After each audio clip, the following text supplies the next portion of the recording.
Hello student, good morning to all of you. आज हम F J and K T condition की theorem number 19 करेंगे। Sufficient K T condition for local optimality. Theorem number 15 में हमने क्या किया था, K T necessary condition for local optimality, जो बहुत इंपॉर्टेंट थी, जो आपको 16 मार्क्स में आ सकती है। इनके जो रिजल्ट हैं पीएफ, डीएफ, सीएस, वो हमने एग्जाम्पल्स में यूज किए थे। ये देखो, पीएफ मतलब प्राइमल फिजिबिलिटी, डीएफ मतलब डुअल फिजिबिलिटी और सीएस मतलब कंप्लीमेंट्री सिलेक्टनेस। अब हम कौन सी थ्योरम करने लगे हैं, सफिशिएंट के कंडीशन फॉर लोकल ऑप्टिमैलिटी। इसका रिजल्ट भी बहुत इंपॉर्टेंट है और ये थ्योरम भी बहुत इंपॉर्टेंट है, जो नेक्स्ट एग्जाम्पल्स में हम यूज करेंगे। सबसे पहले इसकी डेफिनेशन करते हैं। ये थ्योरम भी आपको स्टेट एंड प्रूफ आएगी, तो इसकी जो स्टेटमेंट है वो भी आपने अच्छे से लर्न कर लेनी है। Let f from R n to R and g i from R n to R for i is equal to 1 2 3 m be a function x be a non-empty open set in Rn.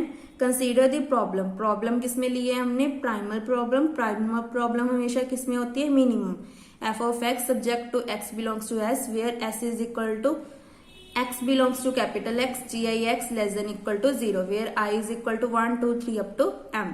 यहाँ तक तो हमारा same था जो सभी examples में किया है हमने, सभी थ्योरम्स में किया है। चेंज यहाँ से होता है। Let x bar belongs to S b हमारा क्या है, एक फिजिबल सोल्यूशन है और आई किसके इक्वल है, G I x bar equal to 0। Let कर लिया कि एफ हमारा डिफरेंशिएबल है, कौन से पॉइंट पे, एक्स बार पॉइंट पे। और जी आई हमारी क्या होती है, कंस्ट्रेंट्स होती हैं। जी आई अगर आई बिलोंग्स टू कैपिटल आई है तो डिफरेंशिएबल है एट एक्स बार पॉइंट पे, अगर नहीं बिलोंग करता तो वो कंटिन्यूस है एट एक्स बार पॉइंट पे। ये भी सारा हमने कहाँ पे किया था, थ्योरम नंबर 15 में। इसका मतलब यहाँ तक तो सेम है। उसके बाद लेट कर लिया कि एक्स बार हमारा क्या है, केकेटी पॉइंट ऑफ पी, और एस को डिफाइन क्या किया है हमने, constraints only at x bar. S को कैसे डिफाइन किया है, x belongs to capital X, g I x equal to 0। पहले क्या था, लेस देन इक्वल टू 0, अब क्या है, equal to 0 for all I belongs to I. Then अब हमने मेन कंडीशंस को ये प्रूव करना है। फर्स्ट हमने प्रूव करना है if there exist an epsilon neighbourhood, इसको कैसे डिनोट करते हैं हमेशा, एन एप्सिलॉन एक्स बार। ये हमने प्रीवियस थ्योरम्स में भी किया था, एन एप्सिलॉन एक्स बार। ये कौन थ्योरम नंबर 16 मार्क्स में आएगी, सॉरी थ्योरम नंबर 19 16 मार्क्स में आएगी। Of x bar for some epsilon greater than 0 such that f हमारा क्या है, सीडो कन्वेक्स है, कौन से पॉइंट पे, n epsilon x bar intersection s। और जी आई अगर i बिलोंग कर रहा है कैपिटल I को तो हमारा क्या है, क्वाजी कन्वेक्स है, कौन से पॉइंट पे, n epsilon x bar intersection s। Then x बार हमारा क्या होगा, लोकल ऑप्टिमल सोल्यूशन होगा of primal problem p। If f is a pseudo-convex at x bar and I belongs to capital I are quasi-convex at x bar, पहले कौन सा point था, n epsilon x bar intersection s, अब कौन सा point है, x bar point है। Then x bar हमारा क्या होगा, ग्लोबल ऑप्टिमल सोल्यूशन। पहले कौन सा था, लोकल ऑप्टिमल, अब कौन सा है, ग्लोबल ऑप्टिमल सोल्यूशन। पॉइंट कौन सा लिया है, x bar, ऊपर कौन सा लिया था, n epsilon x bar intersection s। In particular, if these generalized convexity assumptions hold true only by restricting the domain of f, domain कौन सी थी, n एप्सिलॉन x बार, ये हमारा क्या है, एक नेबरहुड पॉइंट है। For some epsilon greater than 0 then x बार हमारा क्या बन जाएगा, local minimum for primal problem p। तो सबसे पहले हम क्या करेंगे, इन दोनों को लेके चलेंगे, क्या प्रूव करेंगे कि एक्स बार हमारा क्या है, लोकल ऑप्टिमल सोल्यूशन है, किसका, प्राइमल प्रॉब्लम का। इसकी स्टेटमेंट यहां तक तो सेम है जो हमने 15 में की थी, यहां से हमारी चेंज होगी कंडीशंस। जिनका रिजल्ट है वो हम नेक्स्ट एग्जांपल्स में भी यूज करेंगे, तो इसकी जो कंडीशंस है उसको भी आपने अच्छे से लर्न कर लेना है। थ्योरम को स्टार्ट करते हैं। सिंस एक्स बार हमारा क्या है, केकेटी पॉइंट है और we redefined S from the Legendre multiples U I greater than equal to 0। जो यू आई है उसको हम क्या बोलते हैं, लेग्जेंड्रल मल्टीपल्स। इसकी इक्वेशन क्या होती है, del F of x bar plus A summation I belongs to capitalize U I del ji I x bar equal to 0। ये कौन सी थ्योरम थी, थ्योरम नंबर 15, जो क्या थी, necessary KKT condition for local optimality. अब हम कौन सी कर रहे हैं, sufficient condition. Now next step पे ये पॉजिटिव है, इधर आके बन गया नेगेटिव, इनको नेमिंग दे देते हैं A U equal to B, where A हमारा क्या है, डेल जी आई एक्स बार ट्रांसपोज, जो ये है इसका कर दिया ट्रांसपोज, और बी क्या लिया है, इस पूरी टर्म को, और यू आई को क्या ले लिया, यू। इस जो बॉक्स है, जो ये क्रॉस ब्रैकेट है, इसका मतलब क्या होता है, समेशन होता है। नाउ बायफरकारा थ्योरम, जो कौन सा था हमारा, लेमा नंबर 17, ये बहुत इंपॉर्टेंट है, जो हमने थ्योरम नंबर 18 में भी यूज किया था। तो इसके दो सिस्टम थे, सिस्टम 1 में क्या था, A x less than equal to B, B transpose x greater than 0 for some X belongs to R है। जो इसका सिस्टम 1 है वो बहुत इंपॉर्टेंट है। इसका मतलब क्या था, सिस्टम 1 और सिस्टम 2 में से कोई एक हमें सोल्यूशन देगा, या तो सिस्टम 1 देगा या सिस्टम 2 देगा। तो हम थ्योरम में कौन सा सिस्टम यूज करें, system number 1, a x less than equal to B, B transpose x greater than 0। और उस थ्योरम में एक्स की जगह क्या यूज करेंगे, बी डी वेक्टर। सो यहाँ पे क्या आ जाएगा, a d vector less than equal to 0, b transfer d vector greater than 0। बस एक्स की जगह चेंज कर दिया हमने डी वेक्टर, बाकी सारा हमारा सिस्टम 1 है। और सिस्टम 1 हमें सोल्यूशन नहीं देता, जो हमने थ्योरम नंबर 18 में भी करके दिखाया था। ये देखो theorem number 18 KKT condition and first order LP approximation में भी हमने किया था कि हमारा जो सिस्टम 1 है वो हमें सोल्यूशन नहीं देता, इसका मतलब सिस्टम 2 हमें पक्का सोल्यूशन देगा। तो सेम हमने यहाँ तक तो प्रूफ कर देना है जैसे हमने थ्योरम नंबर 18 में किया था। सो यहाँ तक तो हमारा सेम है। क्या लिखेंगे, there does not exist d vector belongs to R n such that del ji I x bar transport d vector less than equal to 0 minus del g bar del F of x bar transport d vector greater than 0।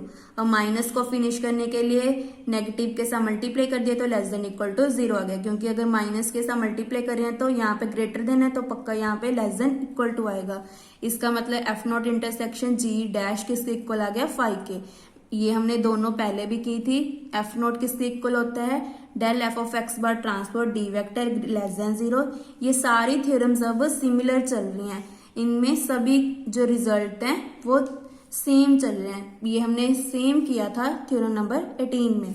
और जी dash किसके equal होता था, d vector belongs to R n. जो भी vectors होते हैं वो हमेशा आर एन को बिलोंग करते हैं। Del ji I x bar transfer d vector less than equal to 0। यहाँ पे क्या है, फंक्शन आता है, अगर एफ है तो फंक्शन आएगा, अगर जी है तो कंस्ट्रेंट्स आएंगी। अब यहाँ से क्लियर हो रहा है कि हमारा एफ जी नोट डैश किसका सबसेट हो गया, जी डैश का, क्योंकि जी नोट में क्या आता है, नॉट इक्वल टू 0 आता है, बट यहाँ पे हमारा लेस देन इक्वल टू 0 आ गया, इसका मतलब 0 भी इंक्लूड हो गया। तो यहाँ पे जी नोट डैश किसका सबसेट हो गया, जी डैश का, क्योंकि इसमें ये बड़ा सेट बन गया, क्योंकि इसमें 0 भी ऐड हो गया। तो इसका मतलब यहाँ पे हम लिख सकते हैं G note dash F not intersection G note dash is equal to 5। ये देखो जी नोट में क्या आता है, D vector not equal to 5 होता है, और जी डैश में क्या होता है, डी वेक्टर इक्वल टू 5 भी पॉसिबल है। इसीलिए जी नोट डैश किसका सबसेट होता है, जी डैश का। और F not intersection D is equal to 5 लिख दिया, क्योंकि डी हमारा छोटा वेक्टर होता है, और ये किसका सबसेट होता है, जी नोट डैश का। तो सिमिलरली जी नोट डैश किसकी की जगह क्या आ गया, D. Now G I for all I belongs to capital I are a quasi convex, ये हमें क्वेश्चन में गिवन है। उसका नेबरहुड क्या था, N epsilon x bar intersection S. अब यहाँ पे हमने प्रीवियस थ्योरम को यूज करना है, चैप्टर नंबर 2 की थ्योरम नंबर 27।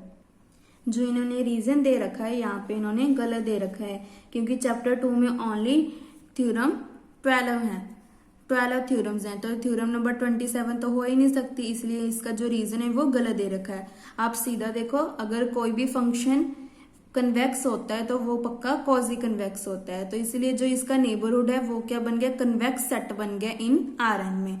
कन्वेक्स सेट है तो इसका कॉम्बिनेशन क्या होता है, lambda X plus 1 minus lambda X bar. क्योंकि हमने कन्वेक्स सेट की डेफिनेशन की है तो उसका कन्वेक्स कॉम्बिनेशन क्या होता है, lambda X plus 1 minus lambda X bar. किसको बिलोंग करेगा, नेबरहुड को। फॉर ऑल लैम्डा किसको बिलोंग करता है, हमेशा 0,1 को, क्योंकि एक्स बार किसको बिलोंग करे, N epsilon x bar intersection S. इसका मतलब क्या आ गया, इसको अगर ओपन करेंगे तो लैम्डा वाले टर्म्स को कंबाइन कर देंगे तो क्या आ जाएगा, एक्स माइनस एक्स बार, और आगे क्या आ जाएगा, इसको इस 1 के साथ मल्टीप्लाई करेंगे तो एक्स बार आ जाएगा। किसको बिलोंग कर जाएगा, एस, क्योंकि इन दोनों में कॉमन पार्ट क्या आ जाएगा, S. For all lambda belongs to 0,1। Intersection का मतलब होता है कि दोनों में कॉमन पार्ट कौन सा आ रहा है, क्योंकि हमें पता है कि एस हमारा छोटा होता है किससे, नेबरहुड से, एन एप्सिलॉन एक्स बार से, तो इसीलिए इन दोनों में छोटा कौन सा आ गया, एस।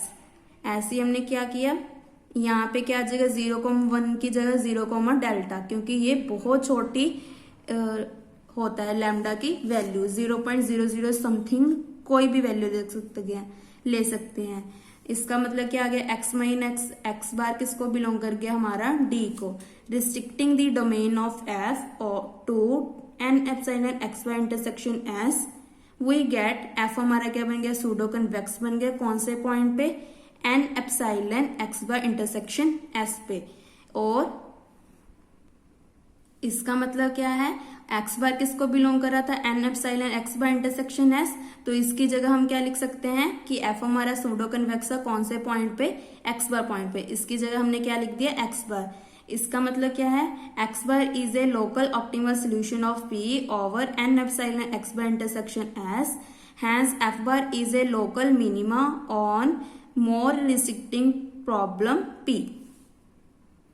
ये देखो हमने थ्योरम नंबर 8 में प्रूव किया है कि अगर f हमारा सूडो कन्वेक्स है एट x बार पॉइंट पे, तो x बार हमारा क्या होगा, लोकल ऑप्टिमल सोल्यूशन होगा या लोकल मिनिमा ऑफ p होगा।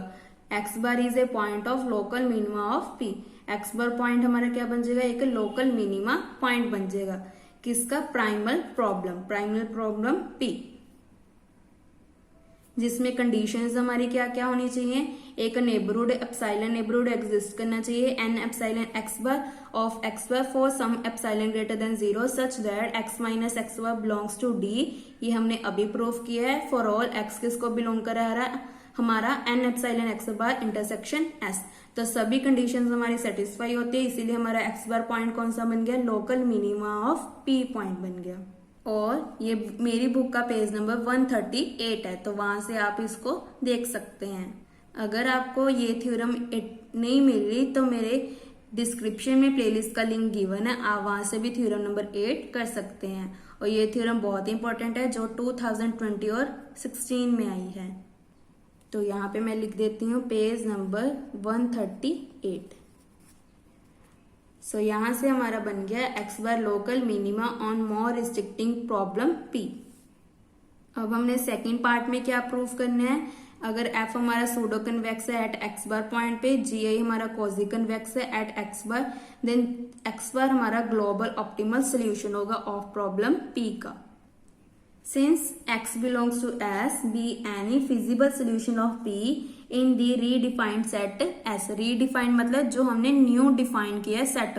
पहले कौन सा सेट था, S is equal to x belongs to X, g I x bar less than equal to 0। यहाँ पे क्या थी, constraint less than equal to 0। अब हमने इसको रीडिफाइन किया है, रीडिफाइन में क्या किया है, G I x equal to 0। इसका मतलब कंस्ट्रेंट्स हमारी क्या आ गई, इक्वल टू 0 में आ गई। पहले क्या थी, लेस देन इक्वल टू 0 में, अब हमारी इक्वल टू 0 में चल रही है। नाउ लेट कर लिया कि लैम्डा किसको बिलोंग कर रहा है, 0,1 को, और आई बिलोंग कर रहा है कैपिटल आई को। देन जी आई x bar plus lambda X minus x bar, ये हमारा क्या होता है, कन्वेक्स कॉम्बिनेशन होता है। तो इसको ओपन कर दिया तो क्या बन गया, lambda X plus 1 minus lambda X bar by quasi convex. ये हमारी चैप्टर नंबर 2 की फर्स्ट थ्योरम थी। अगर क्या होता है, G I lambda X plus 1 minus lambda X bar होता है तो less than equal to maximum of G I X comma G I x bar. अब इन दोनों में मैक्सिमम हमारा कौन सा पॉइंट है, बार वाला, जी आई एक्स बार। ये देखो G I X less than equal to 0, G I x bar equal to 0, तो हमारा बड़ा कौन सा हो गया, ये वाला, क्योंकि इसमें नेगेटिव पॉइंट्स भी आएंगे, बट यहाँ पे क्या आएंगे, ओनली इक्वल टू 0 पॉइंट आएगा। नेक्स्ट स्टेप में इसका मतलब ये क्या आ गया, लेस देन इक्वल टू 0 आ गया, क्योंकि यहाँ पे लेस देन इक्वल टू और यहाँ पे इक्वल टू है, तो दोनों में कॉमन क्या आ गया, लेस देन इक्वल टू 0। इसकी वैल्यू क्या है हमारे पास 0, तो यहाँ पे पुट कर दी। दिस इंप्लाइज, ये किसके इक्वल आ जाएगा, del ji I x bar transfer x minus x y less than equal to 0 for all I belongs to capital I. यहाँ पे ये थ्योरम यूज नहीं हुई है, मैंने स्पेक्ट्रम की बुक में देखा है, उसमें इसका रिजल्ट क्या लिखा हुआ है, रीजन ये देखो, ये इसके इंप्लाइज आ गई। इफ नॉट, अगर ये इसके imply less than equal to 0 नहीं है, तो अगर हम ग्रेटर देन 0 लेकर चल रहे हैं तो क्या आ जाएगा, del ji I x bar transfer x minus x bar greater than 0 for some i belongs to capital I. इसका मतलब क्या होता है, एक्स माइनस एक्स बार हमने पहले भी प्रूफ किया कि किसके इक्वल होता है, डी के, तो यहाँ पे डी पुट कर दिया। By analogical to theorem 1 we get, इसका मतलब क्या है, थ्योरम 1 के अकॉर्डिंग क्या आ जाएगा, there exist delta greater than 0 such that lambda किसको बिलोंग करता है, 0 कोमा डेल्टा को, जी आई x bar plus lambda D greater than 0 आ जाएगा। डी की वैल्यू क्या थी, X minus x bar greater than 0, but इसमें हमने पहले क्या लेके चले थे, लेस देन इक्वल टू 0, हमारे पास रिजल्ट क्या आ गया, ग्रेटर देन 0। ये तो हमारा कॉन्ट्रोडिक्शन हो गया, इसलिए हमने क्या लिया है, del ji I x bar transpose x minus x bar less than equal to 0 आ गया for all I belongs to capital I. तो आपने यहां से लेकर यहां तक अपनी बुक में रीजन बनाकर लिख लेना है, इसका आप स्क्रीनशॉट ले सकते हैं। सिंस एक्स बार हमारा क्या है, केकेटी पॉइंट है जो हमने फर्स्ट पार्ट में किया है, therefore there exist u i हमारे क्या थे, लेजेंडर मल्टीपल से greater than equal to 0 such that del F of x bar plus मेशन i belongs to capital I u I del ji I x bar equal to 0। ये कौन सा result था, DF का, जो हमने थ्योरम नंबर 15 में किया था। डीएफ मतलब क्या होता है, डुअल फिजिबिलिटी, उसकी ये कंडीशन होती है, ये पॉजिटिव है, उधर जाके बन गया नेगेटिव, देन उसके बाद हमने दोनों साइड मल्टीप्लाई कर दिया एक्स माइनस एक्स बार के साथ, ये भी क्या होता है, लेस देन इक्वल टू 0, इन दोनों को कंबाइन कर लिया, तो ये हमारा बन गया del minus del F of x bar x minus x bar less than equal to 0। Minus को फिनिश करने के लिए माइनस के साथ मल्टीप्लाई कर दिया तो ग्रेटर देन इक्वल टू 0 आ गया, और इस टर्म को कर दिया निग्लेक्ट। और अगर ये कंडीशन सेटिस्फाई होती है तो F of X greater than equal to F of x bar आ जाता है, क्योंकि एफ हमारा क्या है, सूडो कन्वेक्स है, ये सूडो कन्वेक्स की डेफिनेशन होती है। सो अगर F of X greater than equal to F of x bar है तो according to global optimal solution, जो हमने स्टार्टिंग में डेफिनेशंस की थी, तो उस अकॉर्डिंग एक्स बार हमारा क्या बन गया, ग्लोबल ऑप्टिमल सोल्यूशन बन गया। ये देखो स्टार्टिंग में ही अनरिस्ट्रिक्टेड प्रॉब्लम, जो चैप्टर नंबर 3 था, स्टार्टिंग की फर्स्ट वीडियो फर्स्ट लेक्चर, जिसमें ग्लोबल ऑप्टिमल सोल्यूशन में क्या होता था, इफ ये तभी पॉसिबल था जब F of x bar less than equal to F of X हो और for each X belongs to R N. तो ये हमारी क्या बन गई, definition of global optimal solution. So इस अकॉर्डिंग एक्स बार हमारा पॉइंट बन गया global optimal solution of primal problem P. So यहां तक हमारी 2 कंडीशन सेटिस्फाई होती हैं। अब हमने फर्दर वाला पार्ट प्रूव करना है। फर्दर वाला पार्ट में क्या था, in particular if these generalize convexity assumptions hold true only the restricting the domain of f to n epsilon x bar for x belongs to epsilon greater than 0, तो x बार हमारा local minima point बन जाता है। सो इसके लिए हम क्या लिखेंगे, further when the generalized convexity assumption hold true over n epsilon x bar alone, then taking x belongs to n epsilon x bar in place of x belongs to s in part 2। तो यहाँ पे हमारा क्या आ जाएगा, x belongs to s की जगह हम क्या लिख देखते हैं, इन दोनों की इंटरसेक्शन, तो क्या आ जाएगा, f of x greater than equal to f of x bar for all x belongs to n epsilon x bar intersection s। तो इसका मतलब ये कौन सा पॉइंट बन गया, लोकल ऑप्टिमल सोल्यूशन बन गया ऑफ प्राइमल प्रॉब्लम p का। यही हमारी लोकल ऑप्टिमल सोल्यूशन की डेफिनेशंस थी। ये देखो लोकल ऑप्टिमल सोल्यूशन की डेफिनेशन क्या है, if there exist epsilon neighbourhood n epsilon x bar of x bar for some epsilon greater than 0 such that f of x bar less than equal to f of x for each epsilon belongs to n epsilon x bar और x belongs to n epsilon x bar intersection s। या तो आप ये लिख सकते हो या इन दोनों की इंटरसेक्शन। आप इन दोनों में से कोई भी लिख सकते हो, तो वो हमारा एक्स बार पॉइंट बन जाएगा लोकल ऑप्टिमल सोल्यूशन। कौन सी प्रॉब्लम? Primal problem P. इन दोनों में सेम कंडीशन है, बस चेंज किस में आ जाएगा, एक्स बिलोंग करेगा आर एन को, यहाँ पे नेबरहुड या नेबरहुड का इंटरसेक्शन कर देंगे एस के साथ, उसको बिलोंग करेगा। ऐसे स्ट्रिक्टली लोकल ऑप्टिमल सोल्यूशन की डेफिनेशन क्या होती है, यहाँ पे लेस देन इक्वल टू की जगह क्या आ जाएगी, लेस देन। स्ट्रिक्ट का मतलब होता है कि इक्वालिटी हमारी होल्ड नहीं करती है। और एक और चीज, a global minimum is also a local minimum, यही हमने प्रूव किया है। ग्लोबल मिनिमम ही हमारा क्या बन गया, लोकल मिनिमम सोल्यूशन बन गया। ये देखो, पहले हमने ग्लोबल प्रूफ किया था, अब हमारा क्या बन गया, ग्लोबल लोकल ऑप्टिमल सोल्यूशन बन गया।